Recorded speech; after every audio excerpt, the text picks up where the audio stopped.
This is not a job for a first-timer. Any day, you could have a hurricane, God forbid, a 9/11, a health pandemic. If you don't know what you're doing, people could die. Mr. Mamdani, want to respond? And if we have a health pandemic, then why would New Yorkers turn back to the governor who sent seniors to their death in nursing homes? That's the kind of experience that's on offer here today. What I don't have in experience, I make up for in integrity. And what you don't have in integrity, you could never make up for in experience. Yo! Mamdani by stoppage. Wow. Wow, everybody's got a plan till you get punched in the mouth.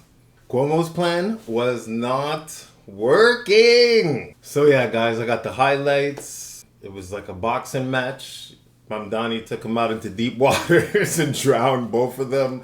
Both of them look chaotic. The other two, out of place, out of sorts, old. I'm not an ageist, but wow, they didn't look good. Didn't matter how hard the questions were, Mamdani was like, boom! And the other guys were just like, stumbling to get there. So it was pretty rough. So we got the highlights. And then I want to go with one last one at the end, one last clip at the end that not a lot of people are talking about that I think just completely sealed it forever. Sealed this election forever. Cuomo's trying to brand Mamdani as the assemblyman. The assemblyman just said in his response, I think the assemblyman I don't think in any way the assemblyman. Then he tries branding him as an anti-Semite. Well, it depends on occupation. That is code, meaning that Israel does not have a right to exist as a Jewish state, which he has never acknowledged. That is from the river to the sea. That's why he won't globalize the Intifada, which means kill all Jews. Let's give Mr. Mamdani a chance to respond to that. Man, and Cuomo just keeps trying to put the little slime on the Mamdani. But the Mamdani is like, yo, bro, stop bringing a knife to a gunfight. You know what I mean? It's like Cuomo's trying so hard to let something land. He wants to smear the stick, you know, the assemblyman. Now he's trying to put in everybody's mind that the guy is anti-Semitic or anti-Israel. And then, wow. You know what I mean? That's what you call a check hook, bud. I want to be very clear. The occupation is a reference to international law and the violation of it, which Mr. Cuomo has no regard for since he signed up to be Benjamin Netanyahu's legal defense team during the course of this genocide. And I find the comments that Hassan made on 9/11 to be objectionable and reprehensible. And I also think that part of the reason why Democrats are in the situation that we are in, of being a permanent minority in this country, is we are looking only to speak to journalists and streamers and Americans with whom we agree of every single thing that they say. We need to take the case to every person, and I'm happy to do that, which is why I was on Fox News yesterday talking about how I wish it was more like NASCAR, so we could see all the billionaires who are sponsoring you right on your suit jacket. Melissa. He straight up checked Cuomo, and then he ends up with the most memorable line. That line about NASCAR? Yo, that's exactly right. He wishes it was more like NASCAR so he could have all the billionaires that represent you on your jacket. That's a quotable. That's a bar. Mic drop. But this next one was actually surprising to me because I thought Cuomo actually had a good shot right here. You know what I mean? It was like he finally found a weakness that he could exploit, and it seemed like he was exploiting it in a way that would work. But you know what I mean? Sometimes it's just not in the cards for you. Because this was his best weapon. You know what I mean? It's like, imagine you bring out your secret weapon and then all of a sudden the other guy just looks at it and whew, that one was rough. It was really rough. In other words, what the assemblyman said is he has no experience. And this is not a job for someone who has no management experience to run 300,000 people, no financial experience to run $115 billion budget. He literally has never had a job. On his resume, it says he interned for his mother. This is not a job for a first-timer. Any day, you could have a hurricane, God forbid, a 9/11, a health pandemic. If you don't know what Thank you, you're Mr. doing, Cuomo. people We have to could respond. die. Mr. Mamdani, Yeah. want to respond? And if we have a health pandemic, then why would New Yorkers turn back to the governor who sent seniors to their death in nursing homes? That's the kind of experience that's on offer here today. What I don't have in experience, I make up for in integrity. And what you don't have in integrity, you could never make up for in experience. Yes. Yo, the guy's got bars, man. I gotta give it up. The guy's got bars, you know? But what I have in integrity, you can never make up for with experience. Wow. Wow. None of your experience can match my integrity. Bars. I don't know. This was a filleting, man. But it even gets worse. It really gets worse. He was killing these dudes in every single category. And I'm not even necessarily a Mamdani fan. I just watched this objectively. He just demolished these guys. I'm telling you, even the moderator tried to press the dude. I'm telling you, there is no fold in this guy. Gathering places. What I say is free buses for working families who can't afford it and free subways for working families. But don't subsidize rich people on a bus. And it's been tried and it's failed. Mr. Mamdani, can you just respond quickly on the point about the mobile homeless gathering places? You know, this is something that we heard when we were fighting to make buses free in Albany when we delivered the first fare-free bus lines in New York City history. And what we saw is when we made one bus route free in each borough of New York City, there was no increase in homelessness on those buses. There was no increase in fare evasion in the surrounding area. What there was an increase in ridership of up to 38%. Thank you, Mr. Mamdani. Candidates, See what I'm saying? Bro came prepared. Every time she pressed him, he was ready for it.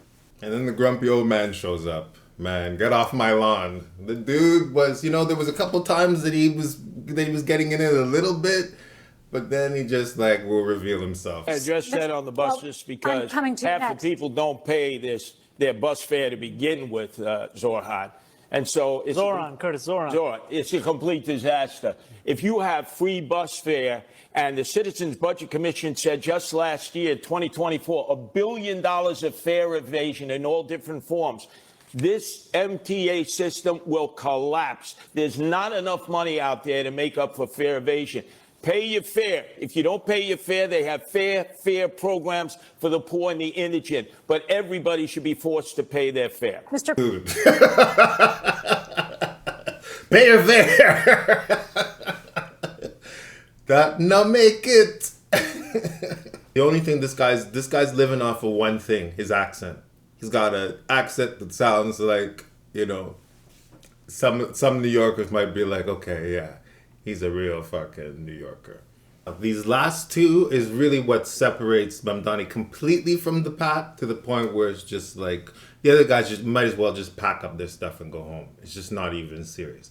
They all three of them get asked the question, and they're all just supposed to answer it. When Mamdani gets asked the question, it's just like, boom! Everybody else, it was just so chaotic. It was a clear distinction between who's ready to do this job and who's not. If Cuomo ever was ready to do that job, he didn't come prepared for this scenario because Mamdani was firing on every cylinder. It didn't matter if somebody attacked him from one of the sides, he came back with something harder that stuck. You know what I'm saying? with you, Mr. Mamdani. In this scenario, imagine you're talking to the CEO of a big tech company deciding to move its headquarters to New York City or to Dallas. The CEO is concerned New York just raised its corporate taxes and employees will pay more for everything. Look into the camera and make your pitch to that CEO to come here and not there.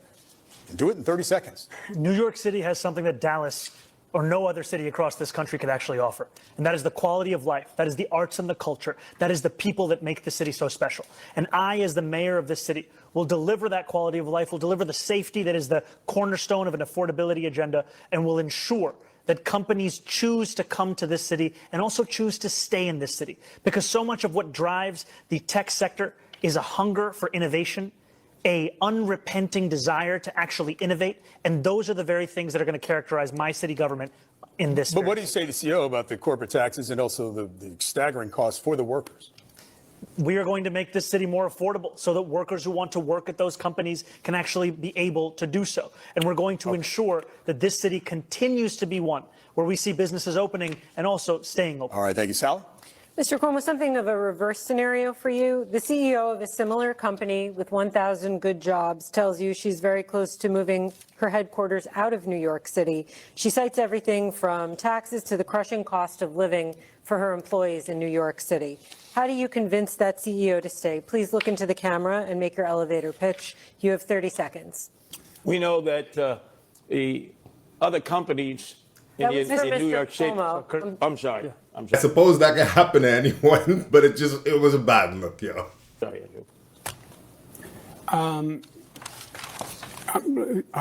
The question is to me in this camera? Yes, the question is how you would convince the CEO of a company with 1,000 good jobs who's looking to move out of New York City because of the high cost of living for her employees and taxes, how you would convince her to stay in New York City. In 15 seconds? 30. Okay. 30 seconds. Okay. Bro, I get that you were distracted, but I'm just saying, it's not a good look. You got the one guy that's knowing it's his turn. He sounds like he's just like talking to himself. All of these things can just be portrayed badly, you know, just from a straight aesthetics point of view, it was just a demolishing, just from in terms of marketing, branding. But the other two, Cuomo and whoever the other dude was, the grumpy, you know, get off my lawn guy, it just wasn't happening. I get it. I understand your frustration. I understand that the far left has been raising taxes and making businesses feel like the enemy. We get it. That's gone. The DSA, the socialist orientation, we're not socialists. It didn't work in Venezuela, didn't work in Cuba, didn't work here. We know that we have to work with business. We want to be your partner. We want to have taxes that help us grow our city, but are competitive for you. We're at time. And we want to partner to grow your business and our city together. Thank you. Mrs. Lee, She said that the business person he was talking to had employees who were struggling because of their salaries and the cost of living in the city, the cost of rent. This is what he was supposed to be answering. How are you going to make that person feel better? He starts going off about communism and whatever else. Oh man, it looks like he can't concentrate. So that's what I'm saying. When people are looking at who's going to be able to stay on the job, these guys can't even stay on the question. And it doesn't really necessarily look like they're trying to be political. You know what I mean? Both of the other two, that's what they sounded like. Let's assume the big tech company that we pitched to Mr. Mamdani earlier has decided to move to New York, and it's 1,000 good paying jobs, and the CEO wants to be based in Astoria, Queens. But there's a loud pushback of residents who don't want the noise and the traffic. How can you convince the residents to accept the new neighbor? His task is to convince the people in the community to accept a new corporation to come in when the ones that are there right now are causing a bunch of noise and traffic. So they're already complaining about the ones that are here. And his job is to explain why they should accept more. Okay? That's what he's being asked to do. You're speaking to a very powerful community. How can you convince them? But we saw that with Amazon. Amazon wanted to come in, and AOC led the charge and local elected officials to say no to Amazon. That was a big mistake. I would say this. Our companies are being recruited away by the day. We have young people who are going to school here who could fill their needs in these high-tech industries who also are being lured away. We need to cut their income taxes for 5 years. Tell them if you go to school here, graduate here, no income taxes for 5 years. It's an income tax holiday. And the most important thing, we have to be able to assure the executives that this will be a city where we don't lock up toothpaste any longer, but lock up the criminals who make it intolerable to have a good quality of life. Thank you. we need to move on to a subject. As they say in England, what the hell was he on about? I don't know what he was on about. How does that relate to the question? He's just, I don't know what that was. So that's what I mean. Mamdani just went boom. He went with a legit elevator pitch. In the middle of his answer, they push him and he just expands on it. The other two, they don't know when to start. It's like they're false starting. Now this one is the one that I actually believe was the absolute death nail. It's a question about what New Yorkers are complaining about. The other two were not able to even get anything right.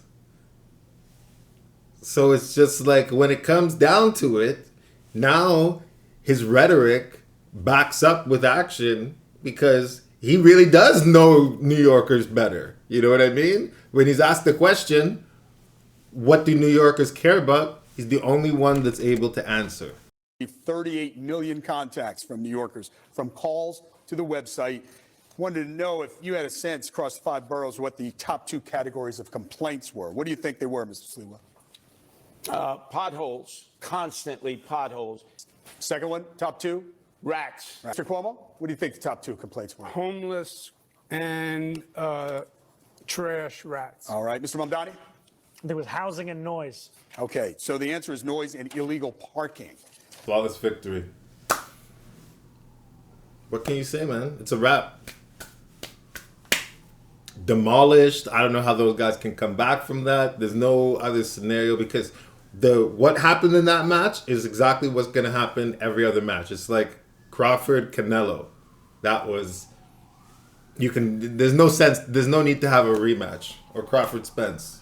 You know, both of them. It's the same scenario. So Mamdani right now, he's moving like Crawford. You know what I mean? He's the new pound for pound.